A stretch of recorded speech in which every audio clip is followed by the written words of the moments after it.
안녕하세요. 저는 60대 중반의 평범한 남자입니다. 이 나이에 사연을 보낸다는 게 좀 쑥스럽긴 한데요. 가족을 위해 한평생 열심히 사시는 우리 대한민국의 가장, 아버지들에게 조금이나마 힘을 드릴 수 있을까 싶어 저의 사연을 소개해드리려고 합니다. 살면서 기적이라는 걸 믿어보신 적 있으신가요? 인생의 바닥까지 찍어본 저는 믿을 수 없는 기적을 경험했고 60 넘어 다시 새로운 인생을 살게 되었습니다. 먼저 제 소개를 간단히 하겠습니다. 저는 강원도 시골에서 농사 지으시는 부모님 쓰라 7남매 중 막내로 태어났습니다. 그 시절은 다 그렇듯이 꽁보리밥에 김치 하나만 먹어도 부러울 게 없었죠. 가난한 형편에 어릴 때부터 농사일을 돕다 보니 초등학교 문턱에도 못 가서 친구들이 학교 가는 것만 보면 그렇게 부러웠습니다. 가난은 제 인생을 갉아먹는 것 같았고 저는 8살 어린 나이부터 어른이 되면 무조건 부자가 되겠노라고 다짐했습니다.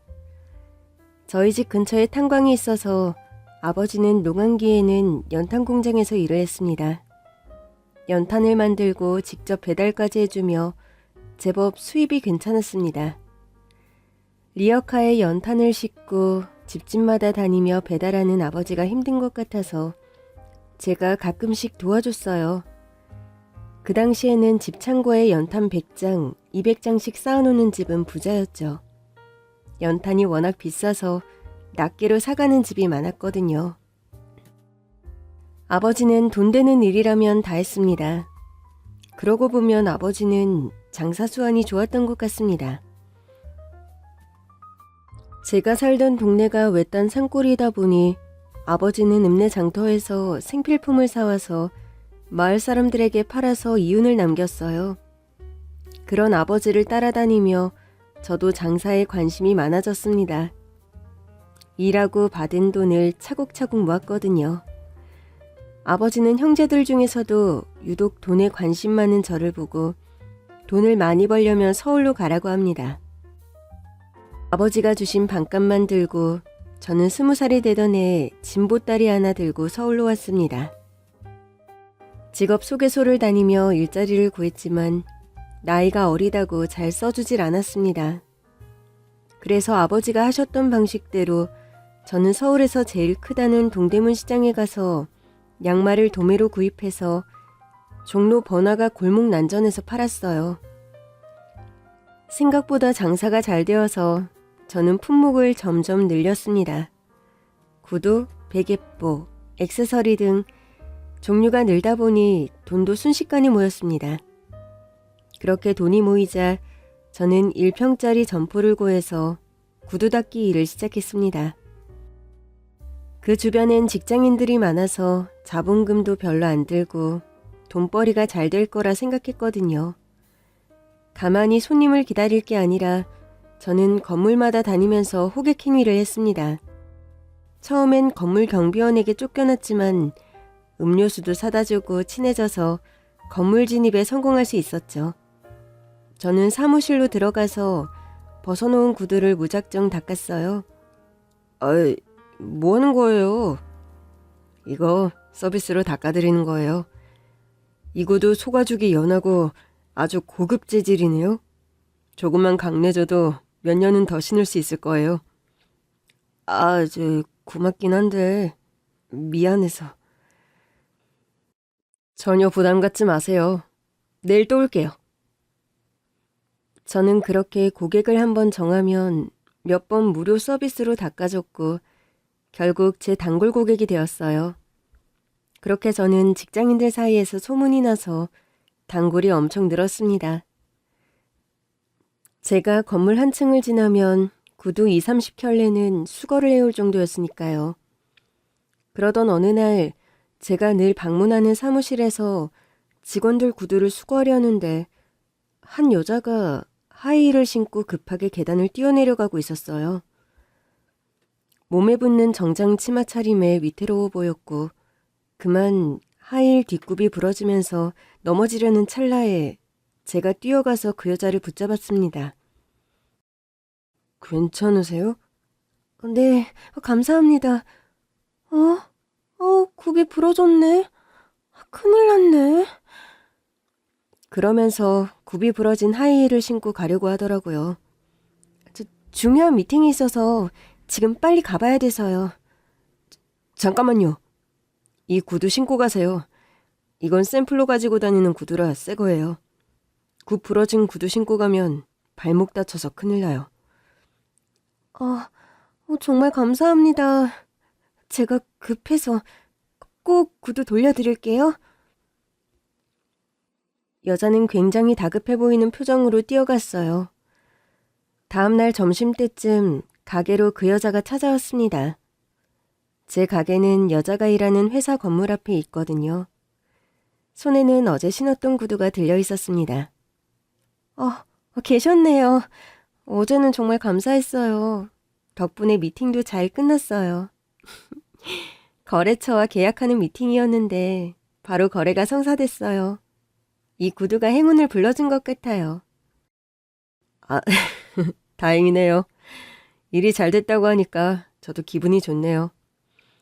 다른 직원들한테도 홍보 많이 할게요. 감사했습니다. 그 일을 계기로 차도 마시며 대화를 많이 나누면서 가까워졌습니다. 여자는 고등학교 졸업 후 이 회사에서 격리로 일하고 있었습니다. 외동딸이라 형제가 많은 저를 부러워했습니다. 경수 씨는 7남매라 좋으셨겠어요. 저는 어릴 때부터 부모님 회사 가고 나면 저 혼자여서 매일 외로웠거든요. 형제 많은 집이 그렇게 부럽더라고요. 아유, 형제 많으면 하나도 안 좋아요. 매일 식사 때마다 전쟁이에요.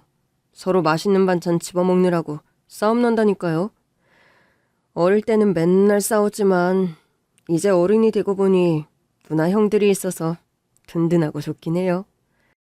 저는 결혼하면 무조건 아이 많이 낳을 거예요. 한 5명 정도? 집에 북적북적 사람 많은 게 좋거든요.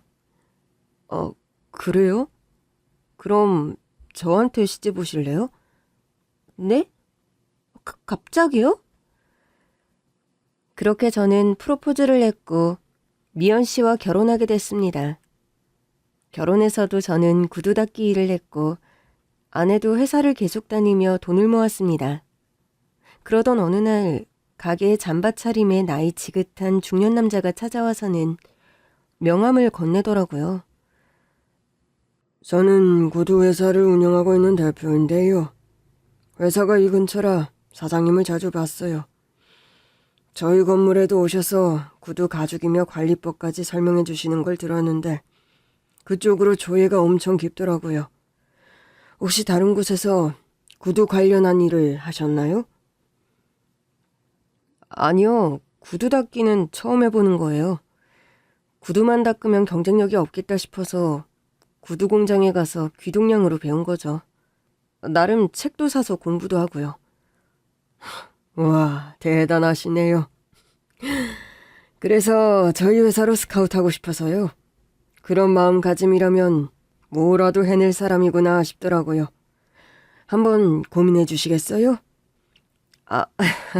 아니에요. 말씀은 감사한데 저 초등학교도 안 나와서 가방끈도 짧고 농사만 짓던 촌놈이라 아마 민폐만 끼칠 거예요. 아유, 학력이 무슨 소용이 있습니까? 저는 사람 하나만 봅니다.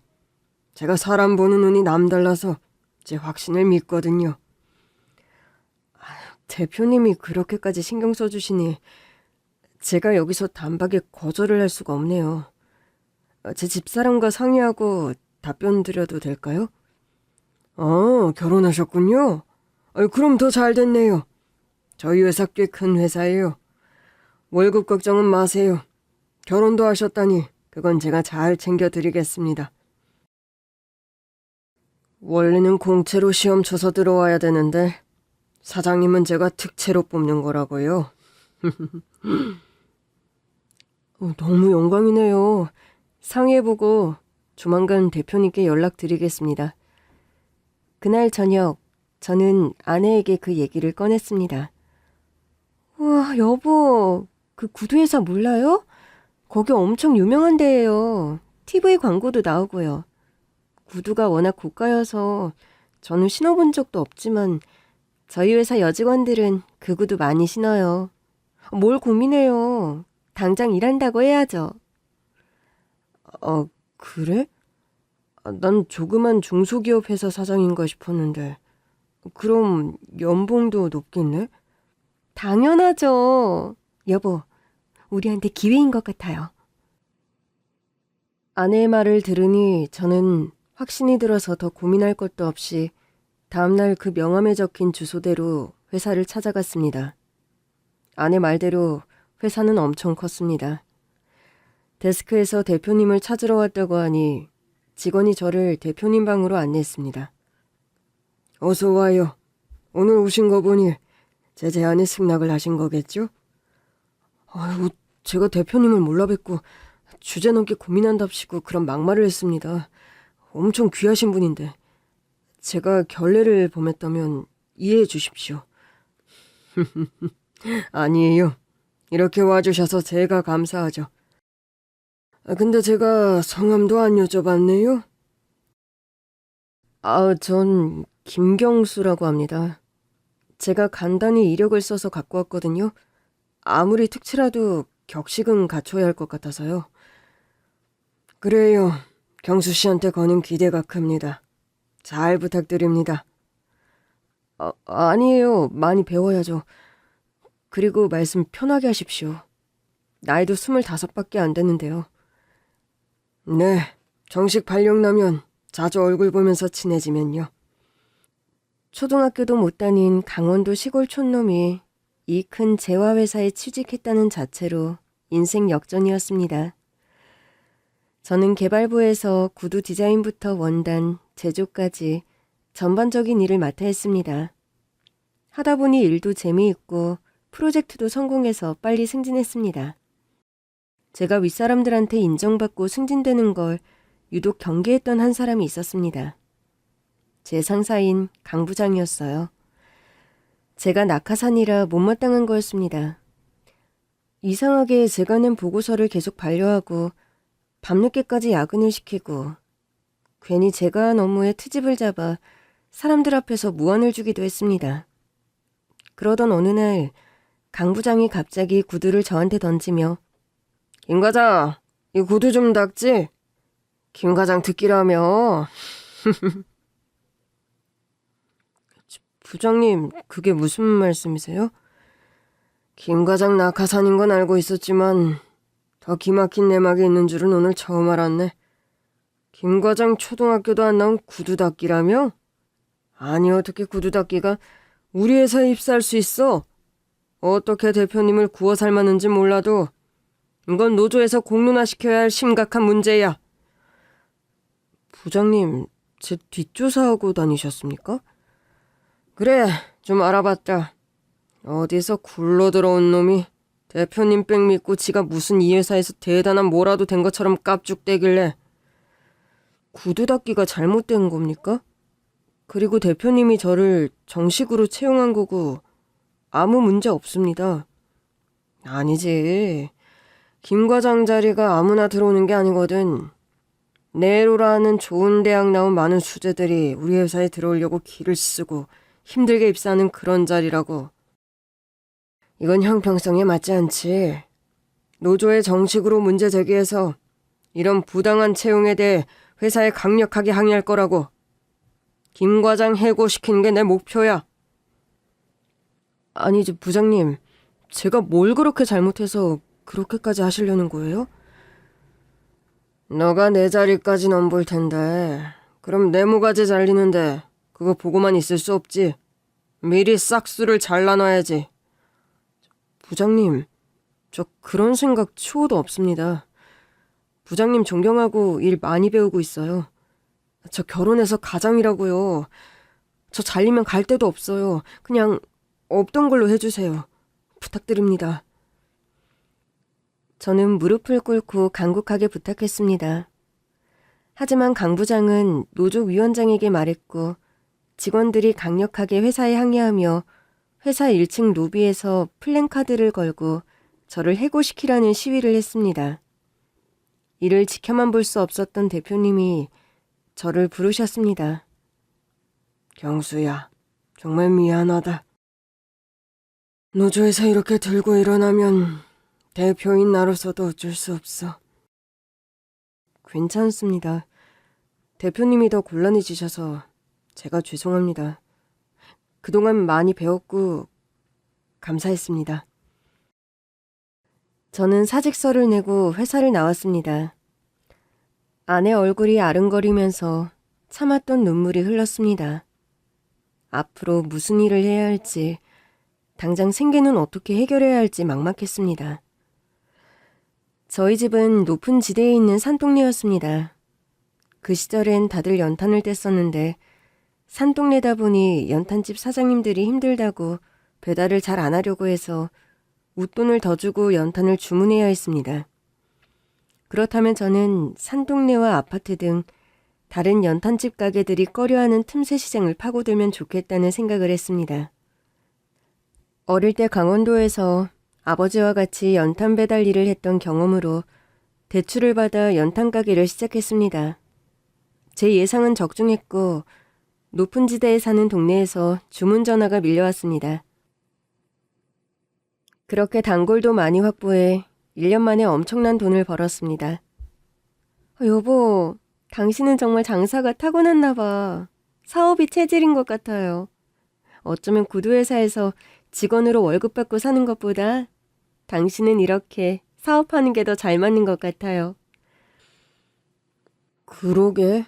나도 내가 이렇게 사업을 잘할 줄 몰랐어. 재밌고 가치 있는 일이라고 생각이 들어. 당신이 늘 옆에서 응원해주고 조언해주니까 내가 더 확신을 갖고 일을 할 수 있을 것 같아. 고마워.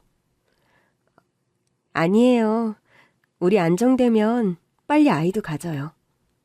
나 5명 낳으려면 할머니 되겠어요. 내년쯤이면 가게도 안정될 것 같으니까 그때 우리 아이 갖자고. 사실 아내는 결혼 초기부터 임신을 간절히 바래서 나름 한약도 먹고 몸 관리에 신경을 썼습니다. 아내가 부담 가질까봐 저는 모른 척한 거죠. 그렇게 연탄 가게가 잘 되면서 거래처인 연탄 공장도 인수했습니다. 그리고 아버지가 아시는 지인이 운영하는 강원도의 탄광을 몇 개 저렴하게 사들였습니다. 당시 탄광이 사양길에 접어들어서 싸게 나온 매물이 많았거든요. 그렇게 탄광 사업이 큰 성공을 거둬 해외 수출까지 하게 되었습니다. 전국의 지사와 공장도 30여 개로 늘었습니다. 집도 3층짜리 정원이 있는 큰 저택으로 옮겼고 운전기사와 가정부도 고용했습니다. 여보, 이제 우리 돈도 벌 만큼 벌었고 사업도 안정되었잖아요. 이제 더 욕심 부리지 말고 이것까지만 했으면 좋겠어요. 당신 요즘 계속 사업 확장하는 게 솔직히 좀 불안해요. 맨날 야근에 해외 출장에 당신 몸도 힘들고 이러다가 병 생기겠어요. 물 들어올 때 노저으라는 말 있지? 지금이 그때야. 상승세를 타고 있을 때 더 투자해야 되거든. 그런 게 사업이야. 여보, 아무 걱정하지 말고 당신은 몸만 신경 써. 당신 닮은 예쁜 딸 빨리 보고 싶다. 저는 농담으로 한 말인데 임신에 민감한 아내는 금세 표정이 굳어졌습니다. 그러면서 눈물을 뚝뚝 흘렸어요. 여보, 미안해요. 나 당신 꼭 아빠 되게 하고 싶은데 너무 속상해요. 너무 조바심 내지 마. 우리 아직 한창 젊은데 뭘. 난 괜찮으니까 우리 천천히 기다리자. 결혼한 지 5년이 되어도 임신이 안 되자 아내는 많이 힘들어했습니다. 사업은 승승장구했고 그렇게 20년이 흘렀습니다. 그동안 시험관 시술도 해보고 갖은 노력을 했지만 저희 부부에게 아이는 찾아오지 않았습니다. 저는 사업 규모가 더 커지면서 집에 있는 시간이 거의 없었고 아내와 여행 한 번 간 적이 없이 바쁘게 살았습니다. 아이가 없어 적적한 아내는 저와 시간을 많이 보내고 싶을 텐데 제가 신경 쓸까봐 별 내색을 하지 않는 게 보였습니다. 저는 성공한 기업인으로 유명해져 방송과 신문에도 소개되면서 곳곳에서 사업 투자 제의가 하루에도 몇 군데씩 들어왔습니다. 그러던 중 제가 재화회사에 다닐 때 저를 유난히 챙겨줬던 박 과장이 저희 회사에 찾아왔습니다. 저랑 동갑이지만 직장 선배로 많이 친했거든요. 박 과장, 이게 얼마만이야. 김 과장, 잘 지냈어? 오랜만에 김 과장이라 부르니 어색하네. 그러게, 그동안 어떻게 지낸 거야? 전화 몇 번 했었는데 연락이 안 되던데. 사정이 좀 있었지. 김 과장 회사 나가고 한 달쯤 후에 나도 사직서 내고 회사 나왔거든. 뭐 먹고 사나 고민하다가 우연히 중국에서 사업하는 아는 형님이 있어서 중국에 아예 가서 20년간 살았지. 그래서 연락이 안 되었을 거야. 그럼 중국에서 그동안 뭐하고 지냈어? 중국의 철강 쪽으로 세계 1위인 건 알지? 전 세계에서 철강의 절반이 중국에서 생산되고 있다고 보면 돼. 그 형님이 철강 회사를 크게 하고 있어서 지점을 안 내주는데 동사정에서 지금 허베이성에서 철강 회사를 운영하고 있어. 허베이성이 주요 철강 생산지거든. 정부에서 아예 철강 지원금을 지원해주고 있어서 미래가 밝아. 그래? 내가 철강 쪽은 잘 몰라서. 나인들 알았겠어. 그 형님만 믿고 과감하게 도전한 거지. 내가 지금 이렇게 성공할 줄 알았겠어? 대륙 스케일은 한국하고 격이 달라. 우연히 김주임 사업한다는 얘기 듣고 사업 얘기하려고 한국에 일부러 왔다가 잠깐 들른 거야. 나야 석탄 정사밖에 모르는데. 무슨 소리야. 김주임 사업 안목은 예전부터 알아줬잖아. 지금 중국 철강 노하우를 배워가려고 한국의 큰 철강 기업들도 방문하고 있는데 선점당하기 전에 이렇게 좋은 기회를 김 과장도 도전해보라고. 지금 내가 베이징에도 회사를 준비하고 있어. 지금 투자자들이 매일 찾아와 투자하겠다고 사정하는데 동업이라는 게 사람 보고 해야 되잖아. 그래서 김 과장과 함께 사업하고 싶어서 일부러 찾아온 거야. 그래? 이제 생각 좀 해볼게. 그래, 쉽게 결정할 문제 아니니까. 나 중국 들어갈 때 같이 가서 직접 회사 보고 결정해. 아는 사람일수록 거래는 확실하게 해야지. 나 사기치는지 김 과장이 눈으로 다 확인하고 결정해도 안 늦어. 중국에 바람 쐬러 간다 생각하고 이번에 같이 가자고. 그럼 그럴까? 그렇게 4월 후 전 박 과장과 같이 중국으로 갔습니다. 박 과장이 말한 대로 허베이성은 많은 철강 회사와 공장들이 밀집되어 있더라고요. 어때? 굉장하지? 이게 중국이라고. 한국하고 비교도 안 되지? 와, 엄청나네. 박 과장 진짜 성공했구나. 박 과장이 운영하는 철강 회사도 규모가 꽤 컸습니다. 공장 직원들만 100여 명이 되어 보이더라고요. 이 정도면 1년 수익이 얼마나 되는 거야? 8천억 정도 돼. 8천억이나 된다고? 우와, 상상이 안 되네. 중국이라 가능한 거라고. 중국이 세계 생산 1위다 보니 아랍, 미국, 아시아 할 것 없이 다 거래하다 보니 이 정도는 기본이고 곧 몇 조에 이를 거야. 김 과장 진짜 운 좋은 거라고. 돈을 뭉치로 가져와서 투자한다는 회사들이 줄을 섰는데 내가 다 거절했거든. 김 과장, 허베이성이 이 정도인데 베이징이면 여기 몇 배 수익이 난다고 보면 돼. 내가 너무 우물안 개구리였네. 중국 사정을 너무 모르고 있었어. 우선 중국에 왔으니까 관광도 좀 하고 내 별장에서 푹 쉬어. 그러고 투자할지는 천천히 충분히 생각해. 아유, 그렇게 신세를 져서 내가 송구하네. 아무튼 여기 머무는 동안 잘 생각해 볼게. 그리고 내가 이 지역에서 좀 유명해. 허베이 성은 내 한마디면 안 되는 게 없다고 보면 돼. 시장, 경찰청장, 은행장까지 다들 내 앞에서는 끔뻑 죽거든. 내가 돈줄이니까. 아 참, 이 사진 볼래? 이 사람이 시장이고 이 사람이 은행장. 아니, 이런 실세들과 같이 사진도 찍고. 박 과장 대단해. 그래서 이 사람들이 다 내 사업 인맥이거든. 중국에서는 사업하려면 공안이 다 관여해서 아무튼 까다롭거든. 그런 법적 문제까지 이 사람들이 다 해결해줘서 내가 여기까지 올 수 있었던 거야.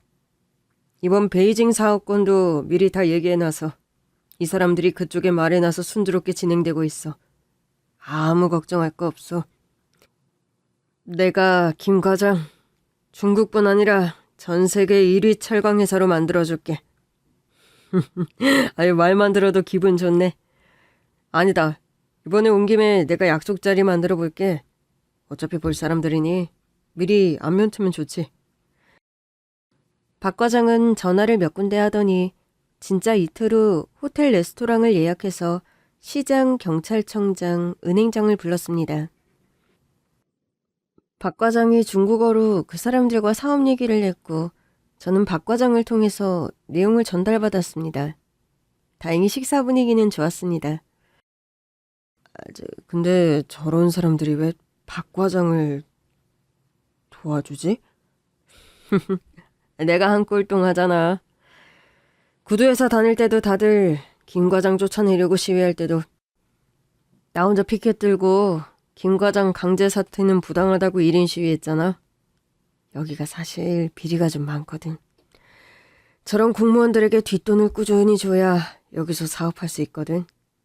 그걸 내가 처음에 여기 와서 알게 되었고 언론에 퍼뜨리고 중국 정부에 고발하겠다고 진짜 찾아갔거든. 그 다음부터 저렇게 나한테 잘하더라고. 나도 저 사람들 덕에 이만큼 먹고 산 거니까 고맙지. 실제로 만나고 나니 더 확신이 섰습니다. 그렇게 일주일을 고민한 끝에 저는 박 과장에게 투자하기로 결심했습니다. 저는 한번 결정하면 바로 진행하는 스타일이라 한국으로 연락해 투자금으로 2천억 원을 박 과장 계좌로 입금했습니다. 김 과장, 이 돈의 10배를 곧 벌 거야. 나만 믿어. 그럼 난 오늘 부지 보러 베이징에 가야 되니까 우선 김주임은 한국에 가 있어. 베이징 갔다 오면 연락할게. 그래. 내가 뭐 도울 건 없어? 박 과장 혼자 정신 없을 텐데 나만 편하게 한국에서 쉬어도 되나 모르겠네. 여기 20년 살면서 완전히 중국 토박이나 다름없어. 나 혼자 움직이는 게 편해. 투자자님은 가만히 계시기만 하면 됩니다. 이제 김 대표님이라고 불러야겠네. 그 후 저는 한국으로 귀국했고 회사 일로 정신없이 바빴습니다. 여보, 당신 중국에 왜 갔는지, 무슨 일이 있었는지 제게 한마디도 안 했어요. 그리고 우연히 회사 비서 통해서 알았는데 당신이 돈을 송금해달라고 했다던데요? 무슨 일이에요? 좀 더 구체적으로 진행되면 얘기하려고 했는데. 여보, 나 중국에 예전 회사 다니던 직장 동료가 철강 사업을 크게 하는데 그거 같이 하게 되었어. 아주 전망이 좋아. 회사 돈은 투자금으로 송금한 거야. 네? 제가 당신 하는 일은 잘은 모르지만 투자금이라면 꽤 될 텐데 어디서 돈을 마련했어요? 은행 대출, 부동산 정리 좀 한 거야. 걱정 안 해도 돼. 곧 그 몇 배를 벌게 될 거니까. 여보, 나 함부로 투자 안 하는 거 알지? 나 믿어. 여보, 그거 안 했으면 좋겠어요. 그냥 느낌이 안 좋아요. 괜찮아. 아무 걱정하지 말고.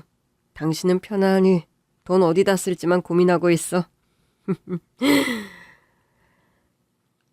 그렇게 일주일이 지나는 동안 박 과장한테서는 연락이 없었습니다. 많이 바빠서 그런가 하고 계속 연락만 기다리다가 제가 먼저 전화를 했습니다. 근데 없는 전화번호라고 계속 음성 안내가 나오고 박 과장이 준 명함에 있는 중국 회사 전화번호로도 전화를 걸었습니다. 그때 회사 갔을 때 비서가 중국 교포라 한국말을 잘했거든요.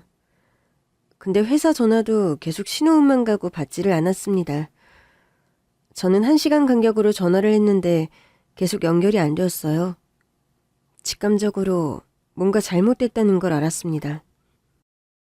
저는 중국어 통역사 아르바이트생을 고용해서 중국으로 갔습니다. 박 과장 회사로 갔는데 회사는 문이 닫혔습니다. 회사 문에 폐업이라고 글자가 써 있어요. 제가 이 근처 부동산 가서 한번 물어볼게요. 통역사와 저는 부동산으로 가서 이 회사에 대해 자초지종을 물었고 충격적인 말을 들었습니다. 사실 이 허베이성 철강회사들은 사양길에 접어들어서 하루 건너 폐업하고 있다고 해요. 그리고 이 회사도 부동산에 내놓았는데 아무도 안 사죠. 다들 망해서 나가니까요. 저 그럼 내가 사진 한 장을 줄 테니 이 사람이 이 회사 대표냐고 물어봐 줄래요? 아 참, 그리고 옆에 있는 사람들이 시장, 은행장, 경찰청장이라는데 맞냐고도 물어봐 주세요. 저는 박 과장이 경찰청장, 은행장, 시장하고 찍은 사진들을 부동산 사장에게 보여줬고 박 과장이 이 회사 사장은 맞는데 워낙 은행빚이 많아서 회사는 경매로 내놓은 상태라고 합니다. 그리고 그 사람들은 모르는 사람들이라며 신문에 있는 사진이 현재 시장과 경찰청장이라고 보여주더라고요. 저는 다리에 힘이 풀려 바닥에 주저앉았습니다. 저는 박 과장을 찾아야 했습니다.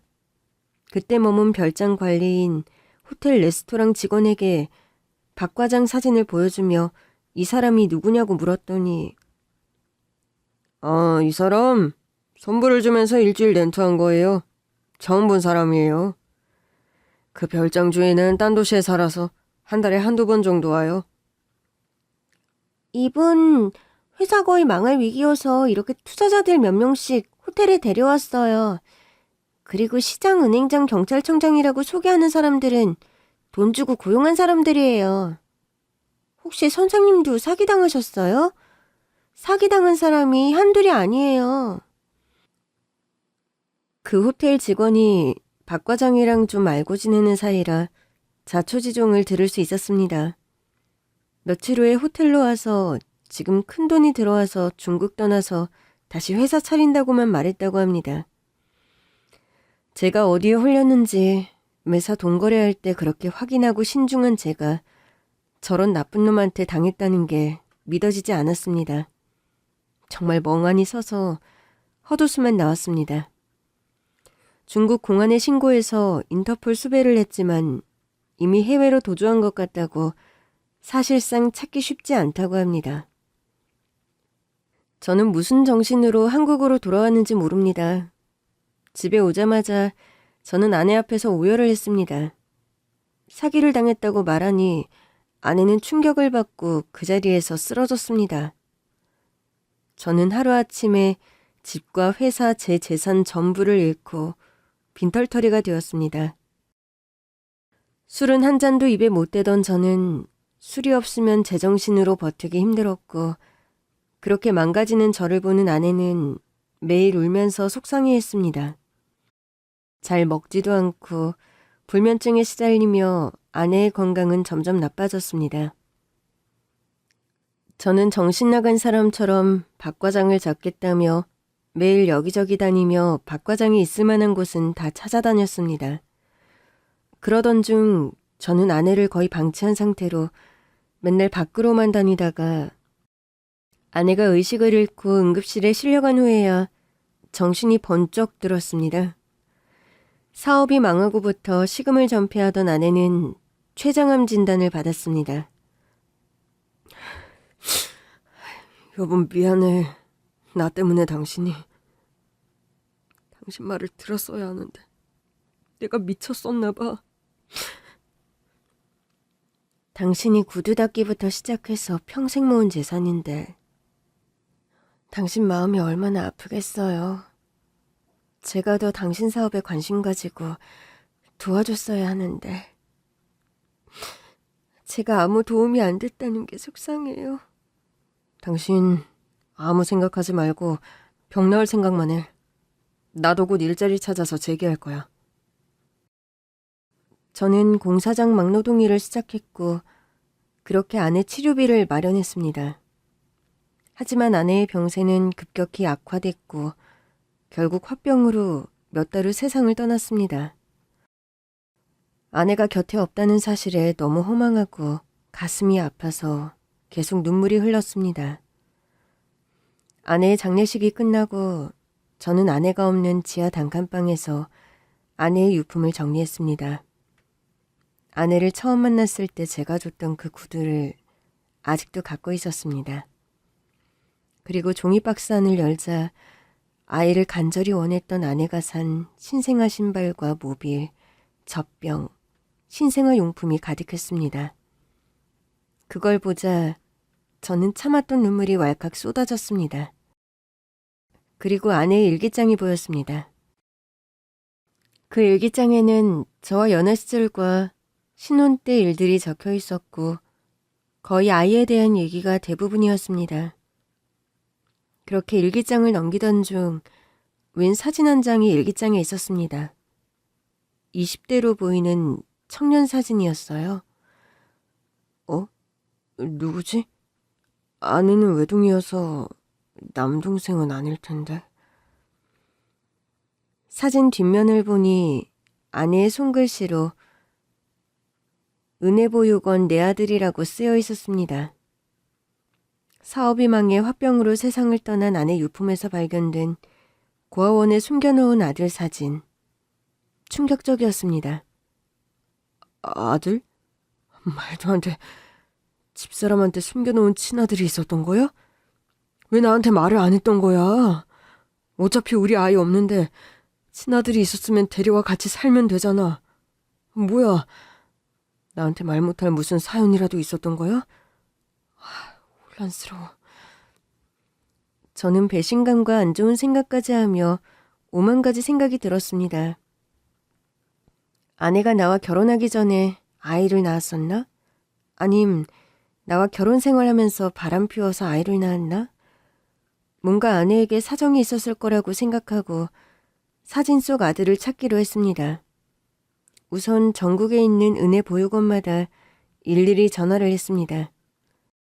아내가 맡긴 아들을 찾고 있는 중인데요. 아내 이름은 오미연입니다. 하지만 그런 이름은 없다는 답변뿐이었습니다. 그렇게 전화를 하던 중 오미연 씨요? 잠깐만요. 명단 좀 볼게요. 여기 오미연 씨 이름 있네요. 아들이 있다고 적혀 있어요. 아, 그래요? 제가 지금 바로 갈게요. 주소 문자로 좀 부탁드릴게요. 저는 알려준 주소대로 찾아갔습니다. 원장 선생님을 만나 자초지종을 얘기했습니다. 이 사진에 아들이라고 적혀 있어서 이 청년을 찾고 있었습니다. 일기장 속에서 본 사진을 보여줬습니다.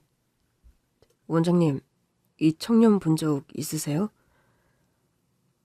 아, 춘식이네. 저희 보육원에 있는 아이 맞아요. 그리고 오미연 씨도 지금 어렴풋이 기억이 나네요. 찾아간 고아원 원장님이 이 명함에 적힌 연락처로 연락해보세요. 연락을 건 순간 내 인생에 기적이 찾아옵니다. 건네준 연락처로 전화를 걸었습니다. 여보세요? 이준식 씨 되시나요? 네, 제가 이준식입니다만 누구시죠? 은혜보육원에 계셨죠? 혹시 오미연 씨를 아시나요? 제가 그 사람 남편입니다. 물어볼 게 있어서 이준식 씨를 찾고 있었어요. 아, 엄마요? 엄마라고요? 제가 남자를 만나고 싶다고 하니 만날 장소를 알려줍니다. 저는 복잡한 마음으로 약속 장소로 향했고 주위를 둘러보니 다 여자들 뿐이라 자리를 잡고 앉아서 기다렸습니다. 기다리는 동안 긴장됐는지 침이 바짝바짝 타들어갔습니다. 곧이어 한 남자가 가게로 들어와 두리번거리더라고요. 자세히 보니 사진 속 그 남자가 맞았습니다. 근데 20대 청년이 아니라 40대 중년 남자였습니다. 저 이준식 씨 되시나요? 네, 아까 전화 주셨던 분이시죠? 이렇게 갑자기 만나자고 해서 많이 놀라셨을 거예요. 네, 엄마 이름을 듣는 순간 깜짝 놀랐거든요. 엄마 남편이라고 하시니 꼭 만나야겠다 싶었습니다. 제가 꼭 물어보고 싶은 게 바로 당신과 저희 아내의 관계예요. 집에서 우연히 이 사진을 봤는데 내 아들이라고 적혀 있더라고요. 아내가 저 몰래 숨겨놓은 아들이 있다니 정말 충격이었어요. 왜 그동안 나한테 말을 못했는지, 무슨 일이 있는지 정말 혼란스럽거든요. 나 사실 지금 최대한 화를 누그러뜨리고 있는 건데 당신 보는 거 기분이 썩 좋진 않아. 진짜 내 아내 친아들이야? 친아들 아니에요. 오해세요. 뭐? 친아들이 아니라고? 남자가 저희 아내와 만난 사연을 말해줍니다. 남자는 갓난아이 때 고아원 문 앞에 버려졌습니다. 그렇게 6살이 되었고 워낙 성격이 밝고 부침성이 좋아서 자원봉사자들이 오면 유독 잘 챙겨줬습니다. 이날도 봉사자들이 탄 버스가 오기를 목 빠지게 기다렸는데도 안 오자 실망하고 마당에서 구슬치기를 하고 놀고 있었습니다. 이때 자가용 한 대가 도착했고 아이는 한달음에 달려와 차 앞에서 기다렸습니다. 아내가 차에서 내리면서 아이를 보고 넌 이름이 뭐니? 처음 보는 것 같은데. 이준식이요. 아줌마도 봉사하러 왔어요? 그래. 아줌마가 가져온 선물 줄게. 우와! 이건 과자, 초콜릿, 그리고 크레파스, 공책, 바지, 티셔츠. 마음에 드니? 네, 감사합니다. 아이의 해맑은 모습을 보고 아내는 흐뭇해했습니다. 아내는 결혼 후 아이를 갖지 못하자 힘든 마음을 봉사로 잊으려 이 고아원을 찾아 봉사를 하고 있었습니다. 아이들한테 선물도 주고 빨래며 청소를 도와줬어요. 그날 이후로 매 주말마다 고아원을 찾아 유독 정이 가는 그 아이를 살뜰히 챙겼습니다. 아줌마 아이는 몇 살이에요? 아줌마는 아이가 없어. 아이를 갖고 싶은데 아이가 안 생겨. 아이가 없어서 슬퍼요?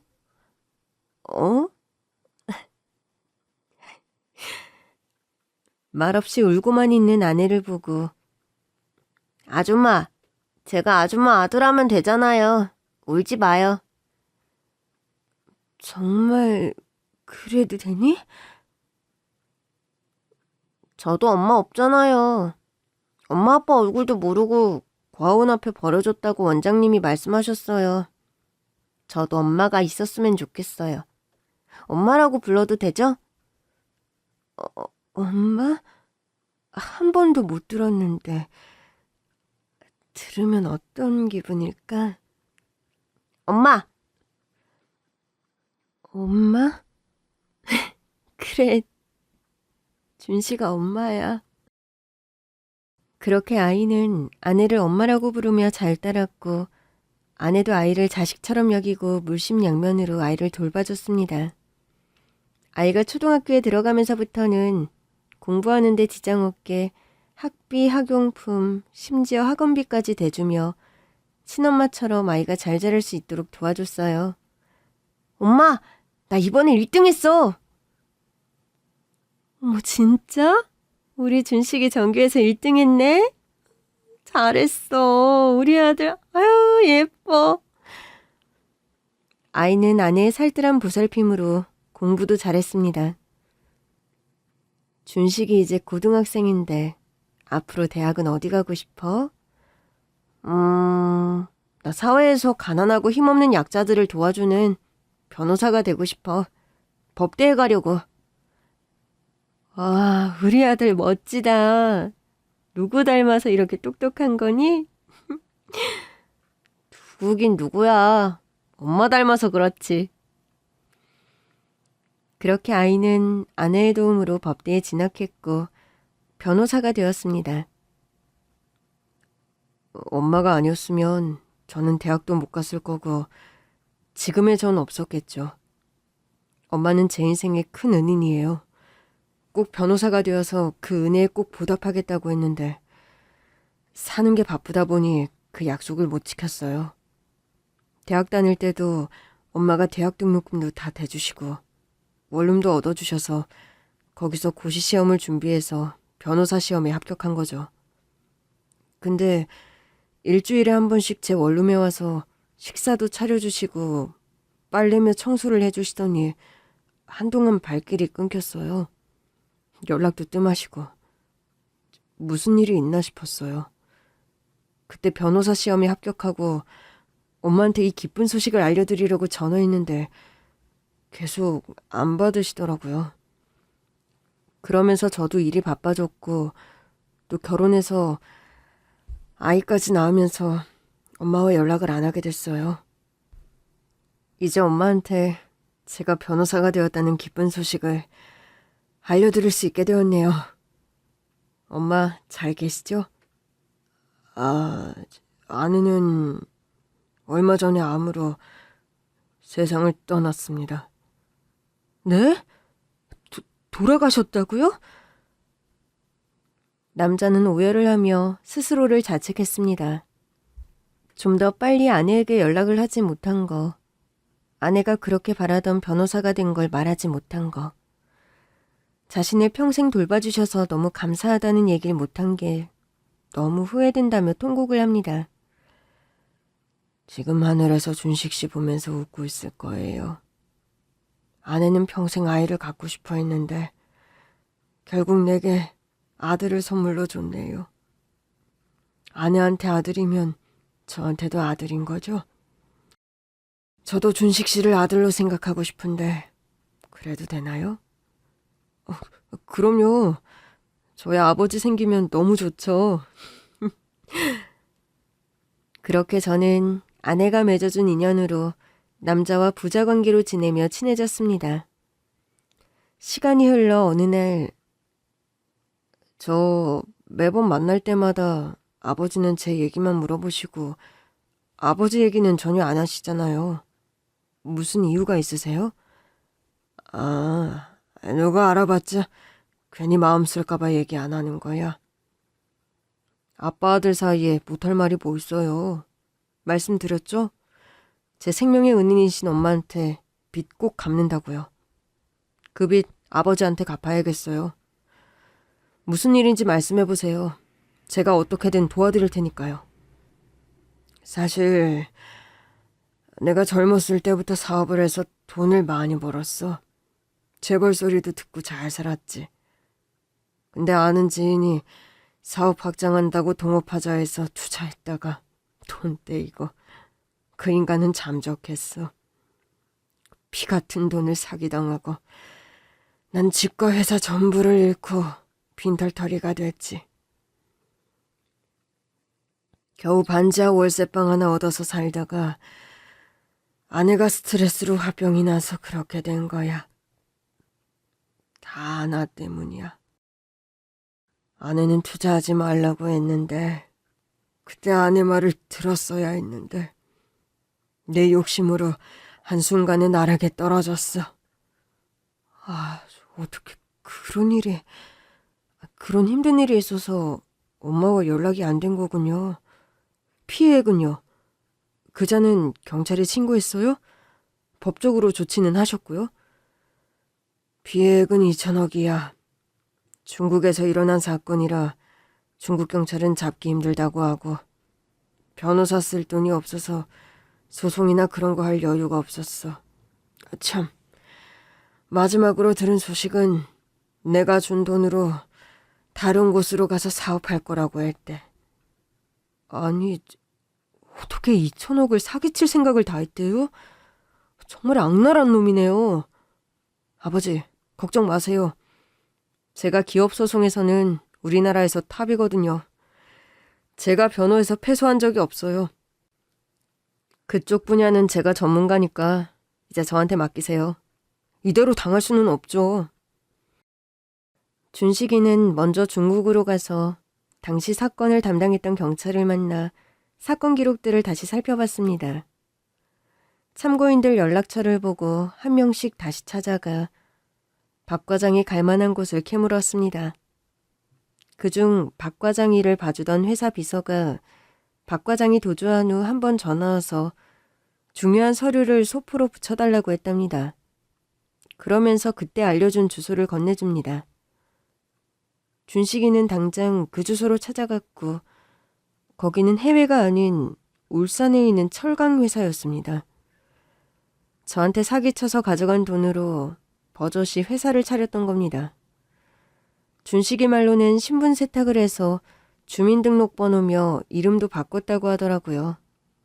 그래서 경찰에서도 더 이상 추적이 힘들어 수사가 지지부진해진 거라고 합니다. 준식이는 한국경찰에 다시 사건 의뢰를 했고 경찰은 박 과장을 긴급 체포했습니다. 아유, 이봐. 지금 뭐 하는 거야? 무고한 시민을 왜 잡아가? 박 과장은 경찰 조사에서도 끝까지 아무 잘못이 없다고 발뺌했고 저는 더 이상 참을 수 없어서 조사실에서 박 과장과 대면했습니다. 박 과장, 내 돈 갖고 그동안 잘 살았나 봐. 얼굴이 번들번들 광이 나네. 나는 빈털털이 돼서 매일 피토하는 괴로움으로 살았는데 세상 불공평해. 아내는 그 충격으로 세상을 떠나고 나 박 과장한테 이제 화낼 기력도 없어. 내 돈만 찾아오면 돼. 꼭 찾아올 거야. 나 그 돈 없어. 어디 마음대로 해봐. 박 과장은 전혀 반성의 기미도 없이 되려 왜 이제 와서 괴롭히냐고 적반하장으로 소리를 지르고 난동을 피웠습니다. 준식이는 박 과장 회사 상대로 법적 소송을 진행했고 최종 승소해서 피해액 2천억 원을 받게 되었습니다. 박 과장은 사기죄로 구속되었습니다. 저는 아들 때문에 모든 걸 다시 되찾을 수 있었습니다. 예전에 아내와 살던 집, 예전 회사도 인수해 사업을 다시 시작했습니다. 그리고 무엇보다 제일 기쁜 건 제게 가족이 생겼다는 거예요. 아들인 준식이뿐만 아니라 준식이 아내와 딸아이는 제게 며느리와 손주인 거죠. 아들 집에 갈 때마다 5살짜리 손녀가 할아버지하고 안길 때는 정말 행복합니다. 매년 아내 제삿날엔 아내가 있는 묘소를 온 가족이 같이 찾습니다. 매일 행복해하는 저를 보며 아내도 하늘에서 환히 웃을 것 같네요. 저의 긴 얘기 들어주셔서 감사합니다.